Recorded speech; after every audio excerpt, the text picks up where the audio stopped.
How to log into Lloyds Credit Card account. Hey guys, let's get started. If you want to get logged into Lloyds Credit Card account, first of all open any of your browser. After that, search for Lloyds Credit Card or Lloyds account login.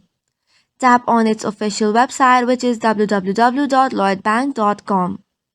Once you tap on it, it'll open a new page. Now you have different options or tabs that you can see. If you want to get logged on, you have the login button on the top right corner. Tap on it and you have to choose your internet banking, either it's personal or business.